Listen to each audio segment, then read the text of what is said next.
Hi, everybody. I'm Tony Wilson here with my good friend and co host, Adrian Wright, and this is The Supernatural and Beyond. Well, we've done our Christmas special. Go back, check it out, make sure that you see what we had to say on that.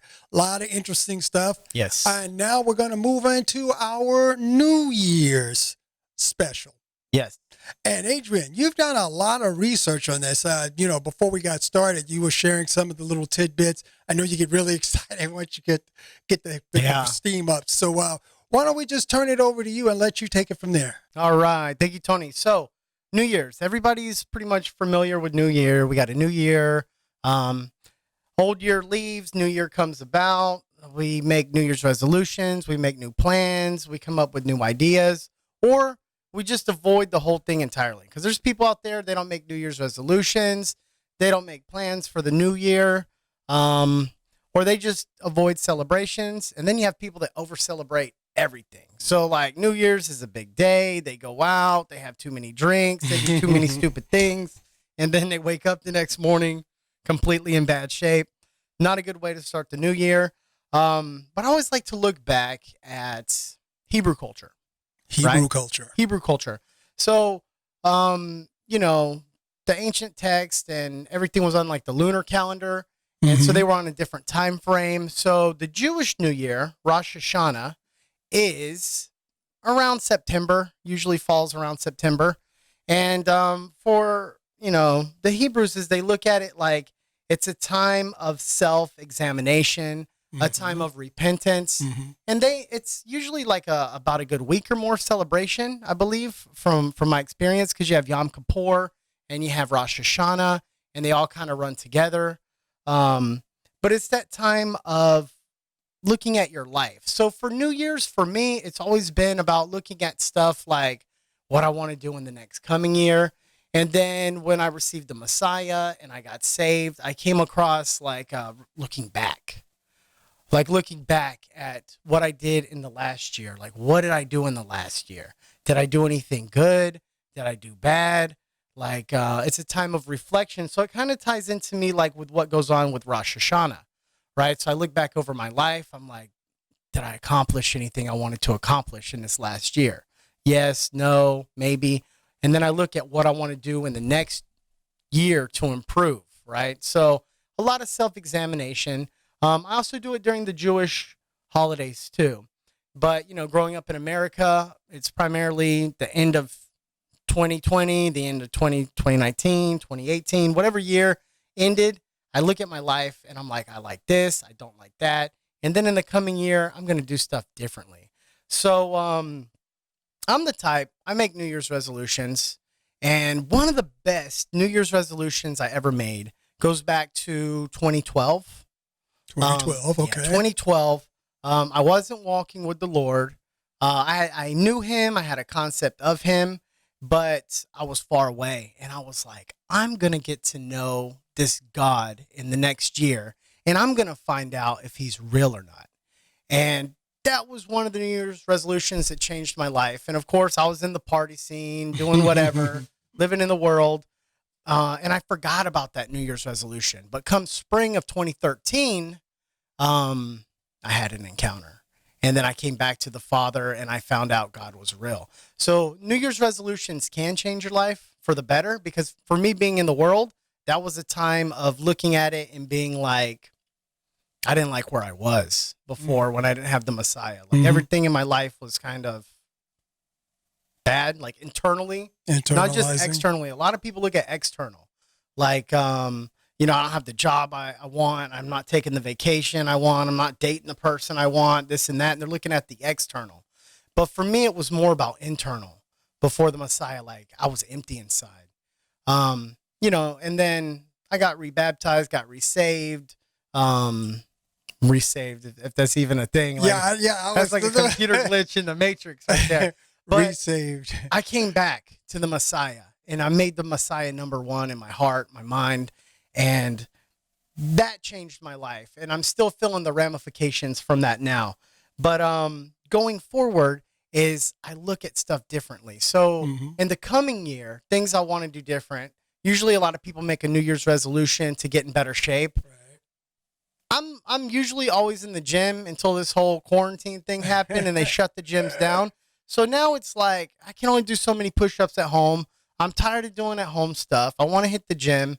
So if it opens, I'll be there. If it doesn't open, I'll be there whenever it opens. So my thing's not really an inner health thing, but where do I want to go with the Messiah in this coming year? And it's like I always want to grow closer. I always want to grow in more power, but I get more specific with the Messiah. And I make my New Year's plans based on where I want to grow, what I want to learn, and that's pretty much it for my New Year's resolutions now. So just curious to find out, when you were growing up, Tony, did you have anything you celebrated during New Year's, any kind of resolutions or things of that nature? Well, yeah, there was a few things I look forward to during the holiday season, Christmas and New Year's. Holy days. Holidays. My family's from Texas, so they had a lot of cooking traditions. Yes. You know, for Christmas, we would do all of the usual pies and cakes and turkeys and whatnot. Then on New Year's, it was traditional to have a pot of black-eyed peas and cornbread. Yes. And I always kind of look forward to that because, again, it's part of the traditions. It's part of the things that made us a family. As far as what you were saying about New Year's resolutions, I've always been one of those kind of guys that likes to improve daily. Yes, me too. You know, set specific goals. More recently, I was involved in a network marketing company, and they said you should set goals and achieve short-term goals, yes, medium-term goals, and long-term goals. Yes, I agree. was always into the long-term goals and the short-term goals. You know, it's like you say, you want to go to the gym, you want to start a new habit, something more positive than something in the past. Right. But the medium-term goals, that's something that's kind of been new to me. Yeah. Over the last, decade or so, whereas I'm able to see the progress I've made from the beginning. Time of reflection. And then I'm now at midway point, and I could see if I'm on target or on track to get to that long-term goal for whatever the time period may be. Now, so far as in the days of my youth, high school, college, of course, you always want to go out, and you want to go out and be with your friends. You want to, celebrate and get inebriated. Celebrate good time. Come on. So, but that all changed after a while because, like you, I discovered who the Messiah was, who the Creator was, and He had a better plan for my life than me just kind of frittering it away. In the world. The word sin comes from an Old English archery term, whereas you're missing the mark. Missed the mark, yep. So as time got on and as I got older, hopefully I got wiser, I started realizing I need to hit the mark more often, be more consistent at being 100% accurate in anything that I do. So like you, it's sort of like a day-to-day thing, but now it's kind of broken off into segments so I can actually track it. So if I'm a little off, I can make that mid-course correction and reach that goal. And that's good goal setting. Yes, I like that goal too. Setting. And you mentioned one thing that was very good, and I really agree with it. And that was like, if you see something in your life that needs a change, you kind of start making that change right away. Yeah. Instead of coming to like, I'll make that New Year's resolution coming up in January. And I just want to say that I do that too. Like if there's a change in my life and I need to change something, especially if it has to do with my relationship with the Messiah, I start like that day. Right now. Yeah, like let's start that tomorrow. The first thing in the morning, let's go for it.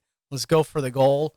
But yeah, I'm gonna look into those medium goals too, because I've always done the short term and the long term. Like long term, next 5 years, I wanna, the house, buy the house, right? Stuff, and my wife is wonderful. We were able to pay off our a lot of our bills this last year, so we just have a little bit left. So we're almost completely out of debt, which is awesome. And we just got a little bit more. So after we get that tax income check, I'm waiting on that too, and a couple other little bonus checks. We might be out of debt, so we might be free and sailing. But the next big thing is buying a house, And, it's a midterm goal or long term. It's about 5 years away, but hopefully sooner. So that's good. And then the holiday traditions for New Year's was great. I was from Georgia, so we had a funny thing with the black eyed peas and the cornbread as well, too. And we had collard greens. So what we would eat was we'd eat the black eyed peas, and that would represent change, like money coming in, change, right? And then we'd eat the collard greens, and the collard greens would represent dollars. So that was a way for the adults to get us kids to eat more, because they were like, the more greens you eat, the more collard greens you eat, the more money you'll get, and the more black eyed peas that you eat, the more change you'll get. So you'll have a prosperous New Year. But since I'm not in the world anymore, I want myself to prosper differently. I want my soul to prosper, my body to prosper. And it's not necessarily about money. Not that money's a bad thing, but it's a good thing. But the worship of money is a bad thing. Yes. So I just want to encourage our listeners out there. Wish you guys a happy New Year's, a prosperous New Year's, and the best New Year ever to come. That your mind, your body, your soul will profit and prosper. And we just thank you for watching us at the Supernatural and Beyond. Be sure to subscribe to our YouTube channel and follow us on Facebook and Instagram for more content. We'll see you next time.